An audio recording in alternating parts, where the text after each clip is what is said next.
Court is calling 2022 CR 7775, State of Texas versus Jules Ray Jean Alonzo. If I can have parties announced for the record for the state. Hank Wilkins for the state, Your Honor. Defense.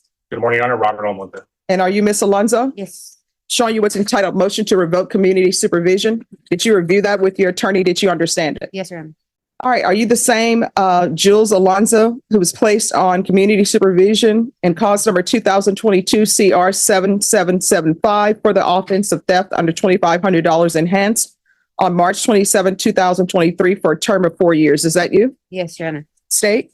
Violated condition number 4 in Beauregard County, Texas. The defendant, Jules Ray Jean Alonzo, did then and there fail to report to the supervision officer as directed for the months of April and May of 2023 in violation of condition number 4. How do you plead to that? True or not true? It's true. State? Oh, Your Honor, we waived the other violations alleged. Any objections? No objection, Your Honor. Did you understand by pleading true to violation of condition number 4, the court could find it true, grant the motion, and sentence you up to 6 months in the state jail facility? Yes, Your Honor. Knowing that, do you still wish to plead true to violation of condition number 4? Yes, Your Honor. Court will find violation of condition number 4 true. Is there a proposed agreement? There is, Your Honor. We're asking that you deny the motion, continue the defendant, and amend her alternate amend her conditions for static, followed by aftercare, as recommended by the jail staff, and that she stay in custody, waiting for a spot in static, Judge. All right. So what has she done while on probation? Not a lot, Judge. Have you done anything? No, ma'am. All But right. I So do need help. I'm sorry. But I do need help. Well, why didn't raise your right hand? Do you solemnly swear or affirm the testimony you give will be the truth and nothing but the truth, so help you God? Yes, Your Honor. You can lower your hand. State your name for the record. Jules Alonzo. All right. So according to this paperwork, it says the punishment is to be assessed at 6 months in the state jail facility. But according to the judgment, the terms of the plea bargain was 2 years in the state jail facility, suspended and probated for 4 years. But you say you need help? Yes, ma'am. Well, why didn't you ask for that before? Because last time I was pregnant and you offered a year state jail or 4 years probation, I didn't want to have my baby in jail. All right. So it is actually, her underlying is 2 years in the state jail facility and not 6 months in the state jail facility. So where is your child? She's with my mom. And so you had your child. Was your child born positive for anything? And I see where I referred you to felony drug court. I did a referral to Esperanza Court.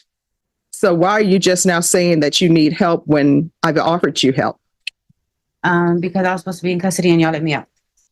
So we let her out of custody and then you go use drugs or whatever you I could didn't do. use no drugs when I got out. Well, you didn't report. So it's our fault. No, not at all. It's my fault. Right. So why are you acting as though it's our fault? I'm not saying it's your fault, Your Honor. At all. I mean, well, you just said, well, y'all let me out. Yeah. But I got scared. I got scared because y'all let me out and I wasn't supposed to be let out. Yeah. And instead of you coming back to the court, you just off in the free world, not reporting, not doing anything. And now you come to me and you want mercy from the court. I still don't understand why I should follow your proposed agreement. She has done nothing. What have you done? Be with my kids. You should have even been with your children, because here's the thing. You haven't done anything. This is what I ordered: intensive parenting classes. Have you started parenting classes?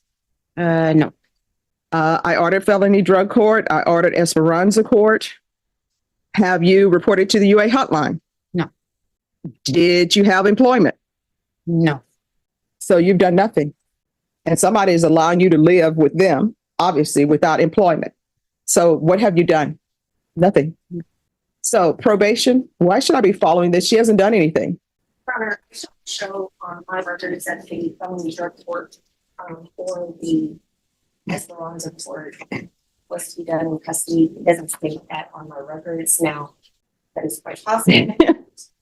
I would say let's give her a chance to get evaluated in custody and then see what their recommendations are. Yeah, she's saying she wants help, Judge. I think that's the state's what we're trying to do, Judge.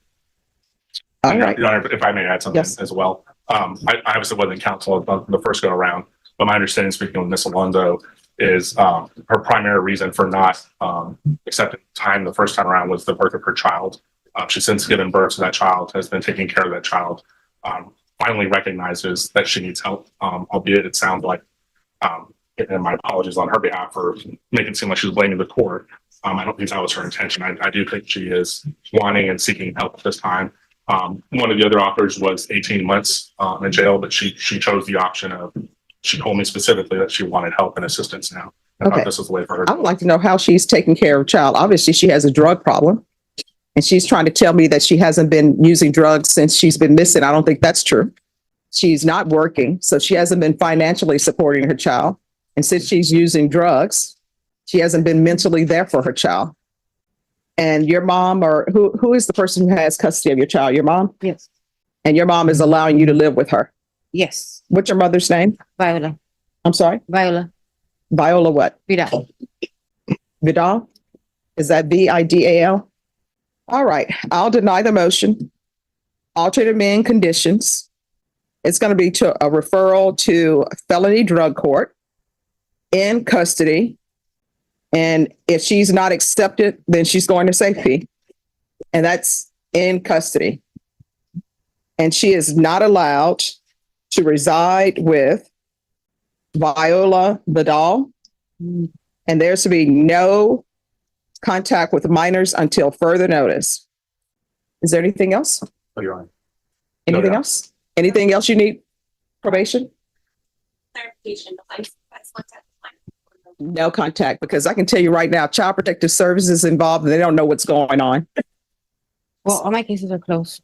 Well, I can't believe Child Protective Services is closing your cases and you're still, yeah. See, this is what ends up happening with Child Protective Services cases. You have sometimes people will agree to terminate their rights, sign their rights over to their parents, but in all actuality, they're still the parent of the child because they're living there and their moms just stepped up and did it because otherwise the baby was going to be with some unknown person. So yes, no contact with minors until I say it's okay for minors. And if you want to end up having contact with minors, you had better start doing your parenting classes and doing all of that, because on the CPS side, sounds to me, you took the easy way out. Let me have these babies. Let me sign my rights over to my mom. And guess what? I don't have to do your parenting classes. I don't have to worry about drug testing. And my mom is going to let me have my children back. Not here, not today. So that's the court's ruling. Is there anything else you need from the court to be successful? All right, we can go off the record. Here's